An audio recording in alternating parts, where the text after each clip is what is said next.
Hello friends, எப்போவுமே நாம் நார்மலாக ஃபிஷ் ஃப்ரை மசாலா கடையில் வாங்கி போட்டு அதை வச்சு தான் ஃபிஷ் ஃப்ரை செஞ்சு சாப்பிட்ருப்போம்.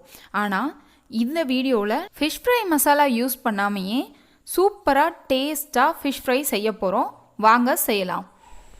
இது போன்ற அருமையான ரெசிபிகளை தெரிஞ்சுக்க அம்மா சமையலறை சேனலை சப்ஸ்கிரைப் பண்ணுங்கள். அப்படியே அந்த பெல் ஐக்கானையும் கிளிக் பண்ணுங்கள். தேவையான பொருட்கள் என்னென்னு பார்த்துடலாம். ஃபஸ்ட்டு வறுக்கிறதுக்கு தேவையான பொருட்கள் என்னென்னு பார்த்துடலாம். வரமிளகாய் 20, கருவேப்பிலை கொஞ்சம், பூண்டு 15 பல், இஞ்சி ஒரு மீடியம் சைஸ் துண்டு, சீரகம் 1 டீஸ்பூன், பெருங்காயம் 1/4 டீஸ்பூன், உப்பு தேவையான அளவு. அடுப்பில் வானிலையை வச்சு சூடானதும் எடுத்து வச்சுருக்க 20 வரமிளகாயை அதோடு சேர்த்து நல்லா ஃப்ரை பண்ணிக்கலாம்.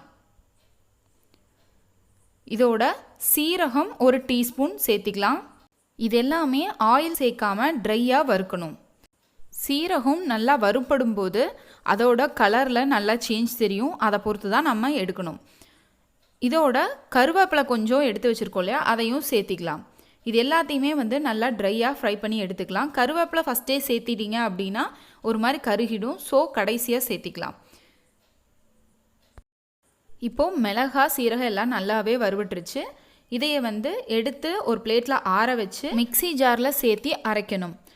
மிக்சி ஜாரில் என்னென்ன சேர்க்கணும் அப்படின்னு பார்த்தீங்கன்னா, வறுத்து வச்ச வரமிளகாய், சீரகம், கருவேப்பிலை, இஞ்சி, பூண்டு, பெருங்காயம், கொஞ்சம் உப்பு, இது எல்லாத்தையுமே சேர்த்து முதல்ல கொரகொரப்பாக அரைச்சி எடுத்துக்கணும்.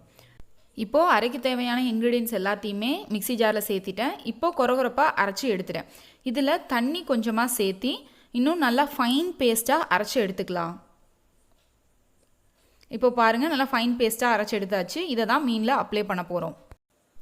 மீன் மசாலா ரெடி பண்ணுறதுக்கு தேவையான பொருட்கள் என்னென்னு பார்த்துடலாம்.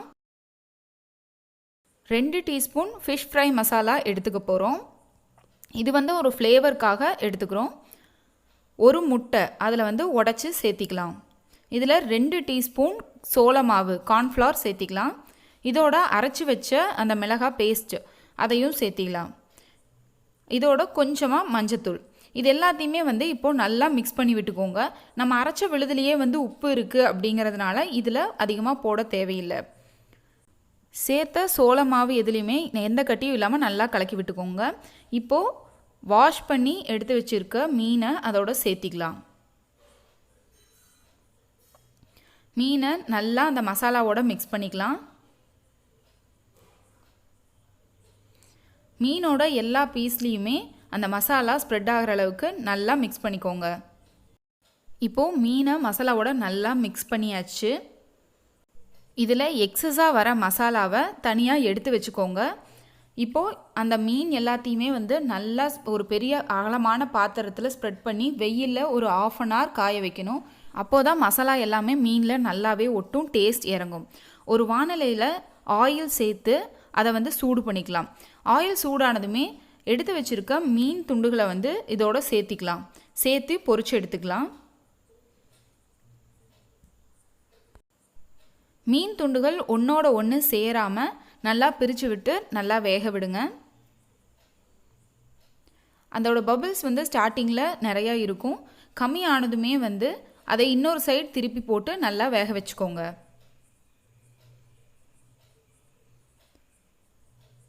இப்போது பாருங்கள், மீன் நல்லாவே வெந்துடுச்சு. இப்போது எடுத்துக்கலாம். சூப்பரான ஃபிஷ் ஃப்ரை ரெடி ஆகிடுச்சு. இது அதிகமாக மசாலா சேர்த்தாதனால உடம்புக்கும் ரொம்ப ஹெல்த்தியானது. இப்போது எடுத்து வச்சுருக்க மற்ற மீன் பீசஸையும் போட்டு நல்லா பொரிச்சு எடுத்துக்கலாம். அதிகமாக கடையில் வாங்குகிற மசாலா பொருட்கள் நாம் சேர்த்துறதுனால வயிறில் ஒரு எரிச்சல் அந்த ஃபார்ம் ஆகும். அது மாதிரி எதுவுமே இதில் இருக்காது. உடம்புக்கும் கெடுதல் கிடையாது, ரொம்பவுமே நல்லது. டேஸ்ட்டும் சூப்பராக இருக்கும். இப்போது அடுத்தது போட்ட செட்டை நல்லா திருப்பி போட்டு வேக வச்சுக்கலாம். நல்லா வெந்ததுமே அதை எடுத்துடலாம். இந்த வீடியோவில் உங்களுக்கு ஃபிஷ் ஃப்ரை கூட தொட்டு சாப்பிட்றக்கு ஒரு கார சட்னி மாதிரி ஒரு ரெசிபி ஆட் பண்ணியிருக்கேன். இது இங்கே ஃபேமஸாக நாங்கள் ரெகுலராக சாப்பிட்ற ஒரு கடையில் இருக்க ரெசிபி. ஆஸ் யூஷுவலாக வெங்காயம், லெமன் அப்படி வச்சு சாப்பிடாம இந்த டிப் அட்டகாசமாக இருந்தது. இதை நீங்களும் ட்ரை பண்ணணும். ஃபிஷ் ஃப்ரைக்கான டிப் கார சட்னி செய்கிறதுக்கு தேவையான பொருட்கள் என்னென்னு பார்த்துடலாம். நம்ம ஃபிஷ் மேரினேட் பண்ணி வச்சுருந்தோம்ல, அதில் எடுத்த அந்த மசாலா, அதில் கொஞ்சமாக உப்பு, உப்பு சேர்த்திட்டு ஃபிஷ் ஃப்ரை மசாலா வந்து 1 டீஸ்பூன் சேர்த்திக்கலாம். காரம் நல்லா சேர்த்திக்கிறவங்களுக்கு 1 டீஸ்பூன் சேர்த்திக்கோங்க. இல்லை அதிகமாக காரம் சேர்த்த மாட்டாங்க அப்படிங்கிறவங்க வந்து 1/2 டீஸ்பூன் இல்லை அதுக்கும் கம்மியாக கூட சேர்த்திக்கலாம். இப்போது தண்ணி சேர்த்து இந்த கலவையை நல்லா மிக்ஸ் பண்ணி விட்டுக்கலாம். போட்ட மசாலா வந்து எதுவுமே கட்டியாக இல்லாமல் நல்லா மிக்ஸ் பண்ணி எடுத்துக்கலாம். இது கூட ஒரு 1/4 டீஸ்பூன் அளவுக்கு இஞ்சி பூண்டு விழுது சேர்த்து நல்லா மிக்ஸ் பண்ணிக்கலாம். சேர்த்துருக்க உப்பு மசாலா எல்லாமே நல்லா மிக்ஸ் ஆகணும். இப்போ பாருங்கள் நல்லா மிக்ஸ் ஆகிடுச்சு. இந்த மசாலாவில் 3 டீஸ்பூன் அளவுக்கு மீன் பொரிச்சோம் இல்லையா, அந்த எண்ணெயை சேர்த்திக்கோங்க. இந்த மசாலா வந்து வேகிறதே அந்த மீன் பொரிச்ச எண்ணெயில் தான் வேகும். மீன் பொரிச்ச எண்ணெய் சேர்த்துறதுனால இந்த டிப்பில் வந்து இன்னுமே டேஸ்ட் கூடும். அதுக்காக தான் அந்த ஆயில் சேர்த்துறோம். இப்போது ஃபிஷ் ஃப்ரைக்கு தொட்டு சாப்பிட்ற அந்த டிப் வந்து ரெடி ஆகிடுச்சு. ரொம்பவுமே சூப்பராக இருக்கும். இதை நீங்களும் கண்டிப்பாக வீட்டில் ட்ரை பண்ணி பாருங்கள். செஞ்சு சாப்பிட்டு பார்த்து எப்படி இருக்குன்னு சொல்லுங்கள். இந்த வீடியோவை லைக் பண்ணுங்கள். நம்ம சேனலை சப்ஸ்கிரைப் பண்ண மறந்துடாதீங்க. தேங்க்யூ.